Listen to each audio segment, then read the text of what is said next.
कहानी की शुरुआत होती है जब हमारा हीरो एक आदमी को पकड़े हुए कहता है, अब तू आखिरी है। उसके चेहरे पर आत्मविश्वासी मुस्कान फैल जाती है और वह अपनी जादू शक्ति का प्रयोग करके उस आदमी को उसकी गर्दन से बांध देता है। वो आदमी इल्जाम लगाता है कि हीरो ने अपनी असली ताकत छुपा रखी है, ऐसी कौशलें जो एक साधारण फिक्सर के पास नहीं होती। हीरो उससे ग्रिमॉयर, एक शक्तिशाली जादुई किताब के बारे में पूछता है और कहता है कि डेक्युलिन परिवार सिर्फ एक भागते कुत्ते के लिए इतनी बड़ी ताकतें तैनात नहीं करता। वो परिवार के लोगों को गंदे और खतरनाक बताते हुए कहता है कि वे पागल कुत्तों की तरह बढ़ते जा रहे हैं। आदमी स्वीकार करता है कि उसे ग्रिमॉयर चलाना नहीं आता, पर हीरो ये समझ जाता है कि अगर वे लोग इतनी दूर तक उसका पीछा कर रहे हैं तो उस किताब में अवश्य ही बहुत बड़ी शक्ति छिपी है। आदमी जोर देकर मांग करता है कि हीरो ग्रिमॉयर उसे दे दे। बदले में वह पेशकश करता है कि वह हीरो के लिए सिफारिश करेगा ताकि वह फिर से फिक्सर के रूप में काम कर सके, और तिरस्कृत करने के लिए उसे हंटिंग डॉग कहता है। हीरो इस प्रस्ताव पर तंज उड़ाता है और सोचता है कि एक मामूली फिक्सर मैनेजर के पास ऐसे वादे करने का क्या अधिकार है। वह फिर अपनी शक्ति से उसे उठा लेता है और पूछता है कि क्या मरने से पहले कहने के लिए कुछ बचा है। तभी अचानक तीसरा व्यक्ति वहां प्रकट होता है, एक ऐसा शख्स जिसकी उपस्थिति से एक भयंकर और अंधेरी ऊर्जा उमड़ रही है। वह शांति से सबका अभिवादन करता है। ये नया व्यक्ति अपनी पहचान बताता है। वह भारान वेंट ड्यूलनहेड, पूर्वी महाद्वीप के शासक जादुई परिवार डेक्युलन का मुखिया। फिक्सर मैनेजर चौंक उठता है। ये पहली बार था कि उसने परिवार के मुखिया को आमने सामने देखा था। दशकों तक उनके लिए काम करने के बावजूद भारान एक दैवी हस्ती था, परिवार के इतिहास का सबसे शक्तिशाली जादूगर। हीरो भीतर ही भीतर सोचता है कि ये आदमी वास्तव में कौन है। भारान हीरो से ग्रिमॉयर दे दे, बाद में बात कर लेंगे, पर हीरो घटिया और चौंकाने वाले लहजे में जवाब देता है कि वह उसे चिढ़ा रहा है और उसके खून पसीने की कमाई चुराने आया है। भारान इस गुस्ताखी पर तंजिया ठहाका देता है। उस समय हीरो को पछतावा होता है कि काश उसने पहले उस वाइवन को निगल लिया होता। अब उसे एहसास होता है कि परिवार के मुखिया से निकलने वाली आभा इतनी जबरदस्त है कि उसने पहले कभी ऐसी कोई शक्ति नहीं देखी। भारान बताता है कि सबसे आसान रास्ता है उसे मार के किताब जब्त कर लेना, पर वह एक दूसरा विकल्प देता है, किताब दे दे और डेक्युलन की सेवा में लौटा, सारे अपराध माफ कर दिए जाएंगे। भारान हीरो के लड़ाकू प्रतिभा की प्रशंसा करता है और कहता है कि उसे अफसोस है कि उसने प्रतिभा पहले नहीं देखी। वह हैरान है कि एक गंदे आबाद इलाके का लड़का फिक्सरों की तकनीक को इतने उन्नत स्तर पर ले गया। फिर वह उसे लालच कराता है। सोचो अगर वही तेज तलवार डेक्युलन के पंखों पर उड़े तो कितनी ऊंचाई छुएगी और परिवार के नाम में कितनी महिमा जोड़ सकती है। अंत में वह कहता है कि उसके साथ खड़े होकर वह इतिहास रच सकते हैं। हीरो बहरान के प्रस्ताव को मान लेता है, पर एक शर्त रखता है। वह एक चालाक मुस्कान के साथ कहता है कि बहरान पहले अपनी कुर्सी उसे दे, तब वे बातचीत करेंगे। फिर वह बहरान की ओर मुड़ के याद दिलाता है कि वह उसकी लड़ाइयों को देख रहा था और तंज कसते हुए पूछता है कि जो जादुई चाल वो अभी थकी हुई फिक्सर मैनेजर पर चला रहा है, उससे कितने लोग मरे थे। ये चुनौती बहरान को भड़काती है। वह चेतावनी देता है कि यही तरीका अगर चुना गया तो हीरो की मौत भी हो सकती है। हीरो इसे स्वीकार करता है, पर और बड़ा चैलेंज देकर कहता है कि बहरान खुद आकर दोनों के बीच की ताकत का फर्क माप ले। बहरान चुनौती स्वीकार करता है और कहता है कि पहले उसे सजा दे देगा। वह हमला करता है जिसे हीरो मुश्किल से टाल पाता है। जैसे ही वह सांस लेने की कोशिश करता है, अचानक उसके सामने एक और जादुई गृह भरता है। हीरो समझ जाता है कि यही डेक्युलन परिवार की मुखिया की असली शक्ति है, एक ऐसी शक्ति जिसमें कोई भी एक्सप्लॉइटेबल कमी नजर नहीं आती। बहरान याद दिलाता है कि कुछ चीजों की परीक्षा करने की जरूरत नहीं, जैसे उनके बीच की गहरी खाई। फिर वह एक और हमला करता है जो एक भयंकर विस्फोट पैदा करता है। धुएं के बीच से बहरान पूछता है कि क्या तुमने सोच बदल लिया, क्या अभी भी बातचीत करना चाहते हो। वह कहता है कि उसे जिंदा छोड़ दिया जाएगा, बहुत मुश्किल से। हीरो अपना रक्तरंजित चेहरा उठाता है, कहता है कि अगर वह अभी सिर झुकाकर डेक्युलन की छाया में लौट आए तो क्या बहरान उसे स्वीकार करेगा। फिर स्वयं ही जोर से जवाब देता है, बिल्कुल नहीं। वह जबरदस्त तरीके से उठ खड़ा होता है, चेहरा खून से सना हुआ होता है और कहता है, बहुत बोलबाला हो गया, अब मैं कुत्ते का खाना नहीं खाऊंगा। उसने नीली बिजली का एक जबरदस्त हमला छोड़ा, गुस्से में चिल्लाते हुए बोला, कौन खुश रहेगा दोबारा कुत्ता बनकर। एक महंगा कॉलर और बड़ा घर सच्चाई को नहीं बदल सकते। बहरान ने उसे बेवकूफ कहा और अपनी खौफनाक शक्ति को मुक्त कर दिया। हीरो वह दृश्य देखकर हैरान रह गया। आसमान पूरी तरह से बैंगनी बिजली के तूफान से भर गया था। उसी समय उसे कुछ समझ आया। अब उसे पता चला कि उस दिन जब उसने आसमान की ओर देखा था और एक वाइवन को पूरी आजादी से उड़ते देखा था, तो क्यों देखा था। उसके दर्द और आजादी पाने की गहरी इच्छा ही उस नजर के पीछे थी। इतना बड़ा हमला होने के बाद भी हीरो मजबूती से खड़ा रहा। बहरे ने उसे देखकर हैरानी से कहा कि उसे लगा था ये हमला उसे मार देगा। फिर पूछा, महसूस हुआ हमारी ताकत का फर्क। हीरो अब भी खड़ा रहा और बहरे की घिनौनी ताकत को स्वीकार किया। बहरे ने पूछा, अब तैयार हो ठीक से बात करने के लिए। वह कहानी पूरी करो जो तुम पहले नहीं कर पाए थे। हीरो ने सोचा कि क्या बहरान चाहता है कि वह फिर से फिक्सर बन जाए, पर बहरान ने उसे रोकते हुए कहा कि उसका मतलब फिक्सर की पदवी से नहीं था। फिर उसने अपनी असली और हैरान कर देने वाली पेशकश रखी, हीरो को डेक्युलन परिवार से जुड़ी एक शाखा को मुखिया बनने का मौका। हीरो यह सुनकर स्तब्ध रह गया। डेक्युलन परिवार, जिसका प्रभाव खुद साम्राज्य के बराबर था, उसे अपनी वफादार शाखा का प्रमुख बनाना चाहता था। हीरो ने अपने हाथ में पकड़ी ग्रिमोयर की ओर देखा और पूछा, क्या यही किताब तुम्हारा असली मकसद थी। बहरान मुस्कुराया और बोला, तुम अभी भी अपने आप को कम समझते हो। मेरा इरादा तुमसे है, ये किताब तो दूसरे नंबर पर है। उसने देखा कि हीरो थोड़ा सोचने लगा है तो बोला, यह प्रस्ताव मान लो, तुम्हारे सारे पाप मिटा दिए जाएंगे और डेक्युलन परिवार के साथ केवल वैभव और सम्मान तुम्हारा इंतजार करेंगे। लेकिन हीरो ने अचानक अपनी ऊर्जा ग्रिमोयर में डालनी शुरू कर दी, उसे नष्ट करने के इरादे से। बहरे ने हैरानी से पूछा, तुम क्या कर रहे हो। हीरो ने हंसते हुए जवाब दिया, जब ये राख बन जाए तब ले लेना। बहरे ने धमकी दी, तुम कभी चैन की मौत नहीं मरोगे। पर हीरो ने उसे चुप कराया और बोला, अब सुनो। हीरो बोला, फिक्सर पैसे के लिए काम नहीं करते, मैंने यह ग्रिमॉयर इसलिए ली क्योंकि अब बेमिसाल है। उसने फिर एक काला राज खोला। क्या तुम्हें पता है उन फिक्सर्स के बारे में जिन्हें ड्यूलन के युवा मालिक ने इसी किताब के निश्चित जादू से निगल लिया था? उस नीच ने मेरे साथियों को खा लिया और डेक्यूलन परिवार ने उस अपराध को छिपा दिया। भारे ने तंज कसते हुए पूछा, तो यह सब सिर्फ बदले के लिए है? कुत्तों की जिंदगी सस्ती होती है? हीरो ने शांत लेकिन दृढ़ शब्दों में जवाब दिया, नहीं, सिर्फ बदला नहीं, मैं अपने साथियों के सपने पूरे करना चाहता हूँ और उसके लिए धन चाहिए, और मैं फिर कभी कुत्ते के घर में नहीं रहूंगा, चाहे रिटायरमेंट के बाद ही क्यों ना हो। ये सब सुनकर भारेन बोला, तो ये तुम्हारे आखिरी शब्द हैं? उसने अपना अंतिम हमला छोड़ा, डेक्यूलन की नीली आग, एक ऐसी अनंत ज्वाला जो कभी नहीं बुझती, और कहा, अपनी गलती का पछतावा इस नर्क की गहराइयों में करना। जब आग ने उसे घेर लिया, हीरो चिल्लाया, पछतावा? मौत बेहतर है दोबारा डेक्यूलन का कुत्ता बनने से। उसके भीतर एक अजीब सी आजादी का एहसास जाग उठा। उसके आखिरी ख्याल थे, मुझे कोई पछतावा नहीं, अगर दोबारा जन्म मिला तो मैं अपनी आजादी छीन लूंगा और अपना सच्चा बदला पूरा करूंगा। फिर अचानक सब कुछ थम गया, जैसे समय रुक गया हो। ग्रिमॉयर चमका और तेज रोशनी फैली। कुछ अजीब हुआ। हीरो ने आंखें खोली और खुद को एक दूसरी जगह पाया। उसे समझ नहीं आया कि वो जिंदा कैसे है, जबकि अभी तो मरने ही वाला था। जगह कुछ अलग थी, लेकिन कुछ जानी पहचानी भी थी। फिर उसे याद आया, ये तो ब्लैक एंड व्हाइट जोन है, वही जगह जहां वो हर दिन जिंदा रहने के लिए संघर्ष करता था फिक्सर बनने से पहले। और तब उसे एहसास हुआ कि वो समय में वापस आ गया है। उसे यकीन नहीं हो रहा था। जैसे ही उसने अपना जवान शरीर देखा, उसे एहसास हुआ कि यह सब सच है। उसके शरीर पर वो पुराना निशान अब भी था। उसने अंदाजा लगाया कि यह सब ग्रिमॉयर की वजह से हुआ है। उसे याद आया कि जब डेक्यूलन परिवार का मुखिया खुद यह किताब लेने आया था, तो इसका मतलब यह बहुत खास थी। हीरो ने फैसला किया, ये वापसी एक मौका है, एक नई शुरुआत। उसने सुनिश्चित कर लिया कि यह सपना नहीं है। हवा की ठंडक, गंदगी की बदबू, सब असली लग रहा था। वह जिंदा था। उसके दिल में एक नई उम्मीद जगी कि अब यह उसका मौका है कुछ बड़ा करने का। लेकिन उसने खुद से पूछा कि बड़ा करना मतलब क्या? और फिर उसे याद आया, एक सपना था उसका जो अधूरा रह गया था। एक सपना था जो उसके साथियों ने भी देखा था, और वही वजह थी जिसने उसे रिटायर होने का फैसला लेने पर मजबूर किया। उसे अपने साथी एस्टर के साथ हुई एक बातचीत याद आई। उस याद में एस्टर ने कहा था कि वे लोग बस ब्लैक एंड व्हाइट जोन के बेघर लोग हैं, जिनके पास ना कपड़े हैं, ना खाना, ना पढ़ाई। फिर उसने हीरो से पूछा, इनमें से तुम्हें सबसे बुरी क्या लगती है? हीरो ने कहा, भूख सबसे बुरी है। लेकिन एस्टर ने तुरंत उसे गलत ठहराया। थोड़ी चिड़चिड़ाहट के साथ उसने समझाया कि सबसे दर्दनाक चीज है पढ़ाई न मिलना। अगर वे सही तरीके से पढ़े लिखे होते तो वे उन नोबल्स के हाथ नहीं पड़ते जो उन्हें गुलाम बना देते। रिटायरमेंट के बाद एस्टर का सपना एक लाइब्रेरी बनाना था, ऐसी जगह जहां कोई भी, चाहे अमीर हो या गरीब, पुरुष हो या महिला, आराम से किताबें पढ़ सके। लेकिन हीरो का सपना इससे भी बड़ा था। उसे ऊंची चीजें पसंद थी, इसलिए उसने सोचा एक विशाल मीनार बनानी है जिसमें वो दुनिया की हर किताब भर देगा। सबसे खास बात ये कि वो डेक्यूलन परिवार की गुप्त पद्धति का मैनुअल पहले फर्श के दरवाजे पर रखेगा, ताकि कोई भी उसे ले सके, चाहे वो ब्लैक एंड व्हाइट जोन का भिखारी हो, किसी नोबल का बेटा हो या बाजार का कसाई। ये सोचते ही उसका मन प्रसन्न हो गया। वो कल्पना कर रहा था कि डेक्यूलन परिवार की वे तकनीकें जिनको वो अपनी जान से भी अधिक कीमती मानते हैं, सबके लिए उपलब्ध होंगी।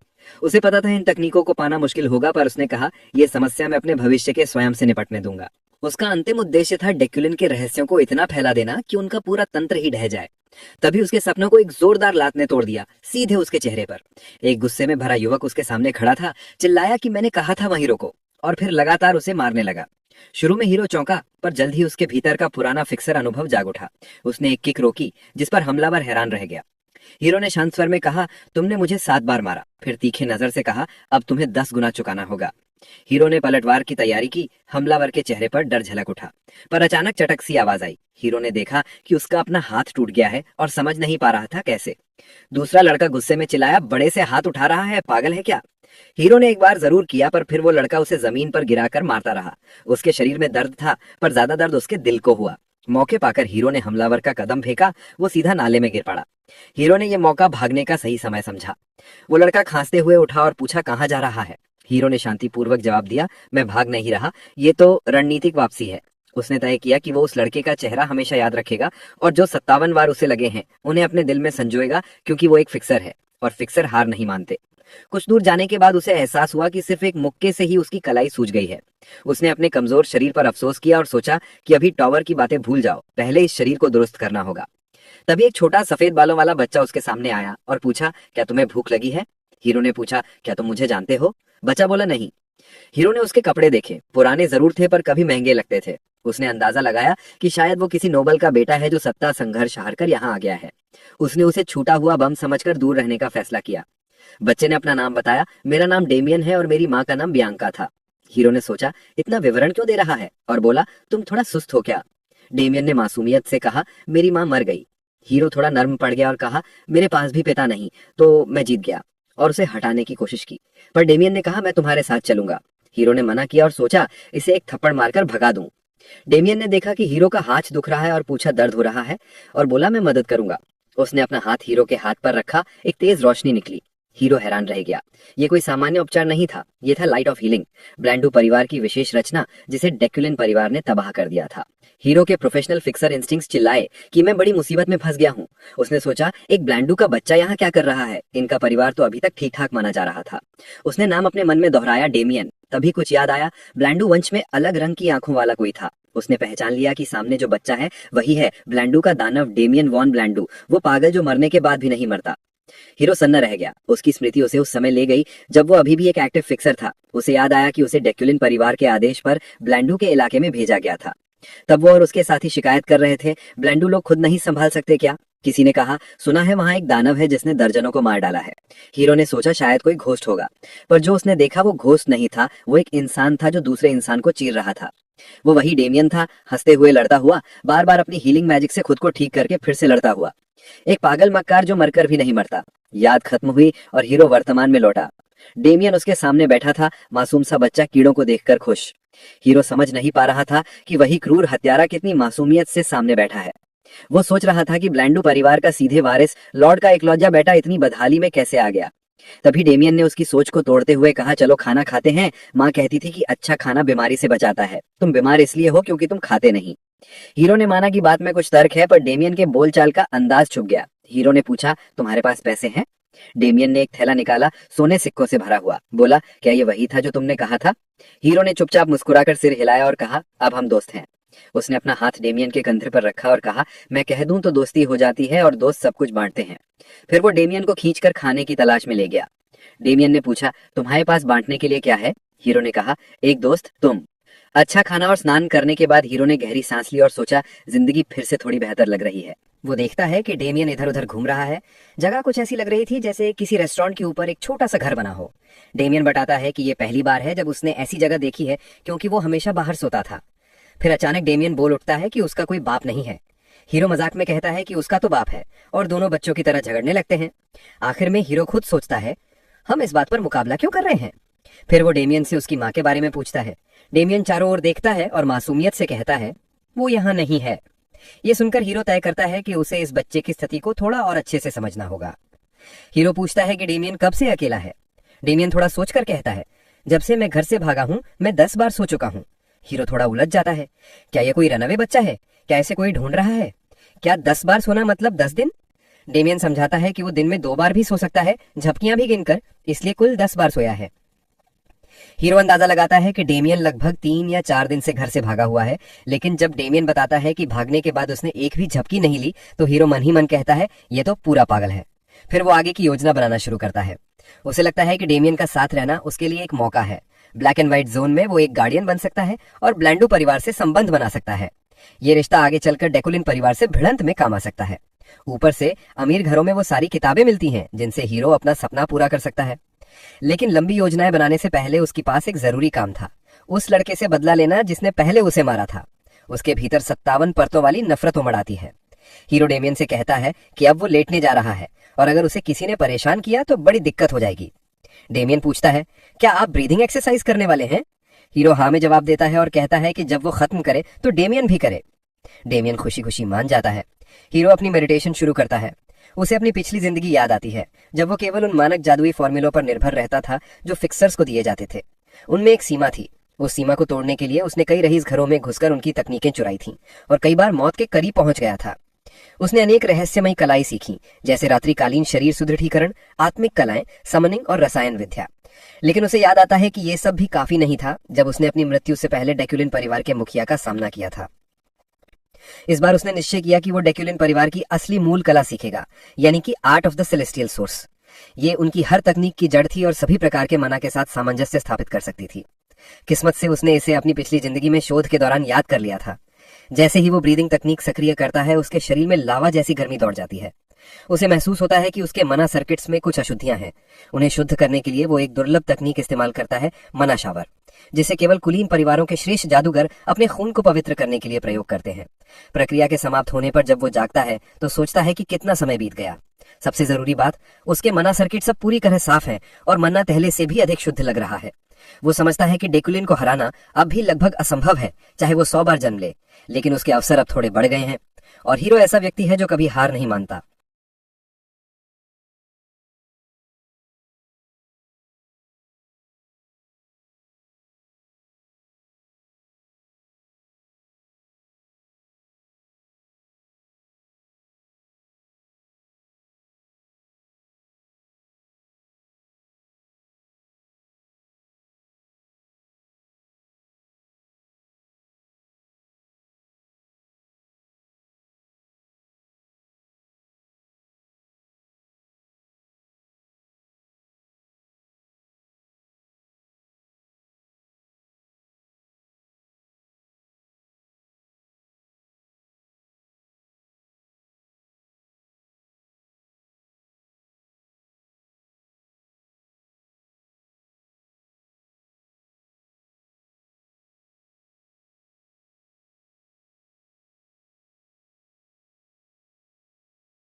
चाहे परिस्थिति कितनी भी असंभव क्यों ना हो। अगली सुबह डेमियन उठता है और देखता है कि उसके बाल अब भूरे हो गए हैं। वो हैरान रह जाता है। हीरो ने उसके सुनहरे बालों का रंग बदल दिया था और उसे नए कपड़े भी पहना दिए थे ताकि ब्लेंडू परिवार उसे पहचान न सके। जब भेस पूरा हो जाता है, डेमियन पूछता है, अब हम क्या करेंगे? हीरो मुस्कुराता है और कहता है, अब हम कुछ दिमाग तोड़ने जा रहे हैं। जो लड़का पहले हीरो को मार चुका था, वो झपकी लेकर जैसे ही उठता है, हीरो को देखकर दंग रह जाता है। अब हीरो साफ सुथरा था और उसके साथ एक और लड़का था। वो गुस्से में पूछता है कि हीरो कहाँ घूम रहा था और इतना साफ सुथरा कैसे दिख रहा है। उसकी नजर डेमियन पर पड़ती है, जिसके कपड़ों से साफ झलकता था कि वो किसी अमीर घर का है। तभी हीरो एक जोरदार मुक्का मारता है और उसे जमीन पर गिरा देता है। शांति से कहता है, तेरा चेहरा देखते ही सब याद आ गया। अब तेरे 123 हिट से शुरू करता हूँ। शोर सुनकर इलाके के 2 जवान वहां आ जाते हैं और धीरे धीरे भीड़ जमा हो जाती है। सब हैरान थे देखकर कि सबसे छोटा लड़का क्या कर रहा है। हीरो हल्के से मुस्कुराता है। सब चेहरे उसे कुछ जाने पहचाने लगते हैं। वो सोचता है, देखते हैं इस बार कितना दूर जा सकता हूँ। फिर एक जबरदस्त लड़ाई शुरू होती है। हीरो एक एक करके सबको हरा देता है। उसके मुक्कों में जादुई ऊर्जा भरी थी। डेमियन पूरी तरह चकित था अपने नए दोस्त की गति और ताकत देखकर। हीरो डेमियन को सिखाता है कि ऐसे मौकों पर उसे कहना चाहिए, सुपर कूल। डेमियन चमकती आंखों से वही दोहराता है। फिर डेमियन घायल लड़के के पास जाता है और कहता है कि वो इसके जख्म ठीक करेगा। हीरो उसे रोकता है और पूछता है, बता कितने हिट्स खाए अब तक? फिर जमीन से एक लकड़ी उठाकर उसके पीछे जोर से मारता है और फिर से पूछता है। वो लड़का डर के मारे गिनती भूल जाता है। फिर हीरो डेमियन की तरफ देखता है और कहता है, अब तेरी बारी है। डेमियन खुशी खुशी हीलिंग टच लगाता है, लेकिन वो लड़का दर्द और डर से चीख उठता है। हीरो कहता है, अभी स्कोर पूरा नहीं हुआ, 20 हिट्स बाकी हैं। वो लड़का चीखते हुए उन्हें शैतान कहता है। बाद में जब यह अनुशासन सत्र समाप्त होता है, एक जवान आकर हीरो से कहता है, गुड वर्क सर। हीरो गर्व से भर जाता है। 2000 हिट्स का टारगेट, हर आदमी को 100 हिट्स देना, ये उसके लिए एक नया अनुभव था। थके हुए जवान जाने की इजाजत मांगते हैं और हीरो उन्हें जाने देता है। लेकिन एक लड़का कहता है, सर ये तो हमारा घर है। हीरो का चेहरा बदल जाता है और कहता है, तो ये थोड़ी समस्या है। हीरो की छिपी धमकी से डरकर सब कहते हैं, हम ही चले जाते हैं, और सब वहां से भाग जाते हैं। हीरो उन्हें भागते देख सोचता है, अब मैं भी तो बेघर हो गया। तभी उसे महसूस होता है कि कोई दूर से आ रहा है, बहुत तेज और बहुत चुपचाप। उसका ऑरा किसी प्रोफेशनल फिक्सर जैसा था। हीरो समझ जाता है कि शायद ब्लेंडू परिवार ने उसे ढूंढ लिया है। उसके पास अब बहुत कम मना बचा था। लड़ाई और शुद्धिकरण ने उसे थका दिया था। जादू करने की हालत नहीं थी। लेकिन हीरो अपनी असलियत नहीं भूलता, एक अनुभवी फिक्सर। वो अपने बचे हुए मना को एकत्र करता है, उसे दबाकर एक ही हमले के लिए तैयार करता है। उसे पता है कि उसके पास सिर्फ एक मौका है। जब पीछा करने वाला पास पहुंचता है तो पता चलता है कि वो दुश्मन नहीं, बल्कि एक बूढ़ा आदमी है जो डेमियन को यंग मास्टर कहकर पुकारता है। वो अपना परिचय देता है, एल्फ्रेड, ब्लेंडू परिवार का बटलर। उसके चेहरे पर संतोष और खुशी झलकती है डेमियन को देखकर। डेमियन चिल्लाकर कहता है कि वो वापस नहीं जाएगा, मार डालो मुझे पर घर नहीं लौटूंगा। बटलर उसे शांत करने की कोशिश करता है। हीरो ये सब देखता है और समझ जाता है कि डेमियन का घर से भागना दरअसल एक छोटे बच्चे का घर से नखरे में निकल जाना था। एल्फ्रेड हीरो से माफी मांगता है और विनम्रता से अपना परिचय दोहराता है। हीरो ने अपना नाम बताया, एस्टर। एल्फ्रेड ने गौर किया कि यंग मास्टर डेमियन को एस्टर से बहुत लगाव है और उसने उसे निमंत्रण दिया कि वो उनके साथ ब्लेंडू परिवार के घर चले। हीरो उनके इरादों पर शक करता है क्योंकि सब जानते हैं कि रईस परिवार आम लोगों को पसंद नहीं करते, लेकिन वो समझ नहीं पाता कि इस दावत के पीछे असली मकसद क्या है। फिर भी वो ये प्रस्ताव स्वीकार कर लेता है क्योंकि ये उसके मूल योजना से मेल खाता है, ब्लेंडू परिवार से संबंध बनाना। ब्लेंडू लोग हेजन शहर के प्रवेश द्वार का नियंत्रण रखते थे और वहीं पर जेनिथ एकेडमी और उसका प्रसिद्ध पुस्तकालय था। क्योंकि हीरो का सपना एक महान पुस्तकालय बनाना था, वो सोचता है कि उनका पुस्तकालय देखना उसके लिए लाभदायक होगा। इसलिए वो निमंत्रण को अपने सपने की ओर यात्रा का एक छोटा सा मोड़ मानता है। मुस्कुराते हुए वो डेमियन से कहता है, चलो देखते हैं ब्लेंडू परिवार का खाना कितना अच्छा है। वे ब्लेंडू मेंशन पहुंचते हैं, एक भव्य और विशाल इमारत जहां हीरो पहली बार आया था। एल्फ्रेड कहता है कि देर हो गई है, इसलिए सबको आराम करना चाहिए। फिर वो उन्हें एक नौकरानी लैसी के हवाले कर देता है। लेकिन जैसे ही लैसी डेमियन को ले जाने लगती है, बच्चा उसकी तेज नजर से डर जाता है और जोर जोर से चिल्लाने लगता है। माफी मांगते हुए कहता है। महल के किसी और कोने में एक दरवाजा खुलने की आवाज आती है। कोई पूछता है, डेमियन कहाँ है? एल्फ्रेड जवाब देता है कि यंग मास्टर को 7वें ब्लैक एंड व्हाइट जोन में पाया गया था और वो अब लौट रहा है। पता चलता है कि वो एक महिला है। जैसे ही वो ये सुनती है, गुस्से में एक भयंकर जादुई हमला करती है, जिससे एक छोटा विस्फोट होता है। वो घबराकर पूछती है, डेमियन ठीक तो है ना? और धमकी देती है कि अगर उसके बेटे को कुछ हुआ तो सबके लिए बुरा होगा। एल्फ्रेड शांत रहकर कहता है कि पहले उसकी बात पूरी सुन ले। रिपोर्ट सुनने के बाद महिला को राहत मिलती है। एल्फ्रेड मन ही मन सोचता है कि यह सौभाग्य की बात है, उस महिला के लिए भी और उन सब के लिए जिन्होंने डेमियन को नुकसान पहुंचाया होता। उसे याद आता है कि ये महिला पहले ब्लड विच के नाम से जानी जाती थी। वो सोचता है कि अपने बेटे के मामले में वो कितनी भयंकर और खतरनाक हो जाती है, शुक्र है कि मामला आसानी से सुलझ गया। महिला एल्फ्रेड का धन्यवाद करती है। एल्फ्रेड कहता है कि वो तो बस अपना कर्तव्य निभा रहा था, लेकिन ये भी जोड़ता है कि इस मामले में कुछ असामान्य है। महिला को जिज्ञासा होती है। एल्फ्रेड बताता है कि डेमियन ने एक नया दोस्त बनाया, एस्टर। वो कहता है कि एस्टर ने उसकी उपस्थिति महसूस कर ली थी और उसके सामने आने से पहले अपनी तैयारी कर ली थी, और जब वे मिले तो एस्टर के हाथ में एक माना बुलेट थी, यानी संकुचित जादू की एक शक्तिशाली गोली। एल्फ्रेड हैरान होकर बहुत प्रभावित होता है। वो कहती है कि एक ब्लैक एंड व्हाइट जोन का लड़का होकर भी उसकी प्रतिभा अद्भुत है। एल्फ्रेड तब उससे एक अनुरोध करता है। कुछ समय के बाद एल्फ्रेड हीरो के सामने खड़ा होता है और उसे एक चौंकाने वाला प्रस्ताव देता है, ब्लैंडू परिवार का अगला उत्तराधिकारी बनने का। एल्फ्रेड को विश्वास है कि हीरो इनकार नहीं करेगा।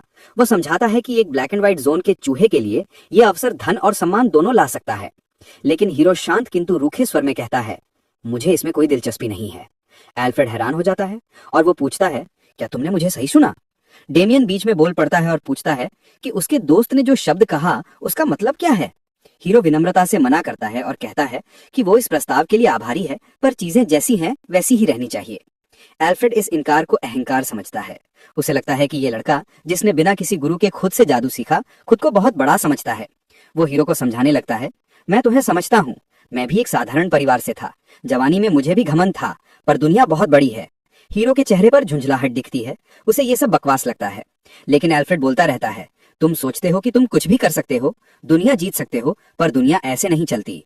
हीरो अपने गुस्से को दबा लेता है। एल्फ्रेड उसकी तुलना घाटी के गॉब्लिन से करता है, जो सुरक्षित जगहों पर पलते हैं और असली खतरों को नहीं जानते। हीरो मन ही मन सोचता है, अगर मैं गॉब्लिन होता तो अब तक वाइवन बन चुका होता। एल्फ्रेड और गंभीर होकर कहता है, तुम कुछ नहीं जानते, मैं तुम्हें दिखाऊंगा कि ये दुनिया कितनी विशाल और भयानक है। वो एक बड़े प्रशिक्षण हॉल के दरवाजे खोलता है, जहां बहुत से युवा प्रशिक्षु बटलर पंक्ति में खड़े होते हैं। एल्फ्रेड कहता है, इन्हें देखो, ये सब ब्लैंडू परिवार के प्रतिभाशाली युवक हैं, तुम्हारी ही उम्र के। क्या तुम इनकी शक्ति महसूस कर सकते हो? हीरो उन्हें देखता है और मन ही मन मानता है कि ब्लैंडू परिवार के बच्चे वास्तव में प्रभावशाली हैं। वो सोचता है कि इतनी कम उम्र में इतनी निपुणता। उनकी आभा पूरे हॉल में फैल जाती है, पर जब वो उनकी आंखों में देखता है तो व्यंग्यात्मक रूप से सोचता है, यहाँ भी गॉब्लिन ही हैं, अर्थात उसके सामने ये सब कुछ नहीं। एल्फ्रेड फिर पूछता है, क्या अब तुम मेरा प्रस्ताव स्वीकार करोगे? तुम इन सबसे ज्यादा चमक सकते हो। हीरो शांत स्वर में जवाब देता है, मुझे चमकना पसंद नहीं है। ये सुनकर एल्फ्रेड क्रोधित हो जाता है। तभी प्रशिक्षु विंस्टर आगे बढ़ता है और एल्फ्रेड से कहता है कि अगर इस लड़के ने कुछ महसूस किया होता तो ये मना नहीं करता, शायद इसे अपनी औकात का अंदाजा नहीं। वो कहता है कि उसे हीरो को सच्चा जादू दिखाना चाहिए। एल्फ्रेड पहले उसे घमंडी कहता है, पर अंततः सहमति दे देता है। एल्फ्रेड कहता है, एस्टर, तुम विंस्टर के साथ एक छोटी सी द्वंद्व कर लो। हीरो समझ जाता है कि अब वो सबके लिए कांटा बन चुका है। सब उसे एक भाग्यशाली आवारा कुत्ता समझ रहे हैं। हीरो कहता है, ठीक है, लेकिन प्रतिद्वंद्वी मैं खुद चुनूंगा। एल्फ्रेड मान जाता है। हीरो विंस्टर और उसके 4 साथियों को चुनता है। वो कहता है, मैं 5 से एक साथ लड़ूंगा। सब हैरान रह जाते हैं। हीरो मुस्कुराकर कहता है, अगर डर लग रहा है तो मर जाओ। एल्फ्रेड जोर से हंसता है, यही जोश चाहिए मेरे उत्तराधिकारी में। फिर वार्निंग देता है, तुम्हारे शब्द ब्लैंडो परिवार का अपमान माने जा सकते हैं। क्या तुम जिम्मेदारी लेने को तैयार हो? हीरो आत्मविश्वास से कहता है, बिल्कुल। एल्फ्रेड द्वंद्व के नियम बताता है, अगर तुम 1 मिनट तक टिक गए तो तुम्हें इनाम मिलेगा, अगर हार गए तो तुम्हें जिम्मेदारी उठानी होगी। हीरो समझ जाता है कि जिम्मेदारी का मतलब उसे जबरदस्ती उत्तराधिकारी बनाना है, लेकिन वो शर्त स्वीकार कर लेता है। द्वंद्व से पहले एक प्रशिक्षक कहता है कि ये लड़ाई खतरनाक हो सकती है। एल्फ्रेड जवाब देता है, इसी में तो मजा है, उसकी जिद तोड़नी जरूरी है। प्रशिक्षक चिंतित है, सोचता है कि अगर डेमियन का अतिथि घायल हो गया तो उसका करियर खत्म। उधर डेमियन और लैसी दूर से सब देख रहे होते हैं। प्रशिक्षक डेमियन से निवेदन करता है, कृपया हेड बटलर को रोकिए, आपका मित्र संकट में है। लेकिन डेमियन उत्साहित दिखता है, जो प्रशिक्षक को और डराता है। लैसी बीच में कहती है, अगर तुमने दखल दिया तो तुम्हारी माँ तुम्हें डांटेगी। डेमियन शांत हो जाता है। एल्फ्रेड आदेश देता है, द्वंद्व शुरू करो। प्रशिक्षक सोचता है कि मैंने पूरी कोशिश की रोकने की, पर अब मुझे आदेश मानना होगा। लैसी कहती है, मैं अभी आती हूँ डेमियन, तुम इंटरफेयर मत करना। डेमियन मुस्कुराकर जवाब देता है, समझ गया। प्रशिक्षक नियम समझाता है, ये एक टर्न बेस्ड अभ्यास है, पर भीतर से जानता है कि ये एक विनाशकारी लड़ाई बनने वाली है। मैच तब तक चलेगा जब तक कोई पक्ष हार नहीं मानता। विंस्टर हीरो का मजाक उड़ाता है, एक आवारा कुत्ता अपनी किस्मत से अंधा हो गया है, मैं तुझे तोड़ दूंगा। जैसे ही पहला विरोधी आगे बढ़ता है, हीरो सीधा विंस्टर के सीने पर एक जोरदार मुक्का मारता है। विंस्टर दर्द से चीख उठता है, हैरान रह जाता है। हीरो मुस्कुराकर कहता है, लगता है आज सबको सबक मैं ही दूंगा। उसके हाथ में एक माना बुलेट चमक रही होती है।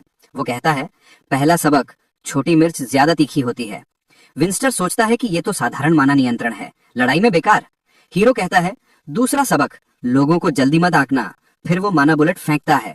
तेज धमाके के साथ पांचों प्रशिक्षु हवा में उठ जाते हैं। हीरो कहता है, दुनिया बहुत बड़ी और कड़वी है। वो एक सीधा पंच फिर विंस्टर के चेहरे पर मारता है और कहता है, इन 2 सबकों को याद रखना। विंस्टर चीखता है, पागल, ये जादू नहीं है। हीरो सोमैटिक मैजिक का उपयोग कर रहा था, एक ऐसा जादुई वॉर शैली जिसमें माना को बॉडी की गति और मुक्कों के साथ मिलाया जाता है। प्रशिक्षक स्तब्ध रह जाता है, हीरो की शक्ति देखकर हैरान। एल्फ्रेड चुपचाप सब देखता है। वो समझता है कि हीरो का माना बुलेट कम से कम 3 या 4 बार संकुचित किया गया था। वो सोचता है कि अगर उस दिन ये सीधा मुझ पर लगा होता तो गंभीर खतरा हो सकता था। वो हीरो के माना नियंत्रण से प्रभावित होता है, सोचता है कि उसका लड़ने का तरीका वाकई भयानक है। उसी क्षण एल्फ्रेड अचानक लेडी बियांका की उपस्थिति महसूस करता है और सन्न रह जाता है। लेडी बियांका लेसी के साथ वहां पहुंची, जिससे ट्रेनर को उम्मीद जगी कि शायद वो उन्हें बचाने आई हैं। लेडी ने पूछा कि क्या हुआ था, तो एल्फ्रेड ने झिझकते हुए बताया कि वे बस एक साधारण टेस्ट कर रहे थे। लेडी ने इधर उधर नजर डाली, जमीन पर घायल पड़े प्रशिक्षु और फैली हुई अव्यवस्था देखकर व्यंग से बोली, इसे तुम टेस्ट कहते हो? उसने एल्फ्रेड को आदेश दिया कि सभी प्रशिक्षुओं को यहाँ से हटाकर जगह को फिलहाल साफ करवाओ। फिर उसने डेमन से कहा कि वो अपने कमरे में लौट जाए। हीरो को भी वापस जाने को कहा और हीरो ने मन में सोचा, क्या अफसोस हुआ। लेडी ने ट्रेनर रेनबेट को बुलाया और केवल एक शब्द में उसे नौकरी से निकाल दिया। फिर उसने एल्फ्रेड की ओर मुड़कर कहा कि वो उसके इरादे समझती है, लेकिन इस बार उसने हद पार कर दी। एल्फ्रेड ने माफी मांगी, स्वीकार किया कि उससे गुस्से में गलती हुई और वो किसी भी सजा के लिए तैयार है। लेडी ने बात बदलते हुए पूछा कि असल में द्वंद्व में हुआ क्या था, क्या डेमन ने उसकी मदद की थी? एल्फ्रेड ने इनकार किया, बताया कि हीरो तो खुद ही असाधारण रूप से निपुण था। उसने ये भी बताया कि माना बुलेट, जिसे पहले जिक्र किया गया था, हीरो ने फिर से इस्तेमाल किया, लेकिन इस बार उसने उसे 3-4 गुना ज्यादा संकुचित यानी कंप्रेस किया था। लेडी ने तुरंत समझ लिया कि इसका मतलब है हीरो का माना नियंत्रण बेहद उत्कृष्ट है। वह भीतर से चकित थी, मगर चेहरे पर कुछ नहीं जताया। उसने पूछा, क्या उसने सिर्फ एक माना बुलेट से 5 प्रशिक्षुओं को हरा दिया? एल्फ्रेड ने हाँ में उत्तर दिया और कहा कि प्रशिक्षित जादूगरों के लिए भी बिना मंत्र के कच्चे माना को नियंत्रित करना कठिन होता है। लेडी बियांका ने पूछा कि एल्फ्रेड ने उस लड़के को क्या प्रस्ताव दिया था, तो उसने बताया कि एस्टर ने सीधा मना कर दिया। ये सुनकर लेडी की उत्सुकता और बढ़ गई। उसने तय किया कि उसे एस्टर का पुनर्मूल्यांकन यानी री-इवैल्यूएट करना चाहिए और उसके बुलाए जाने का आदेश दिया।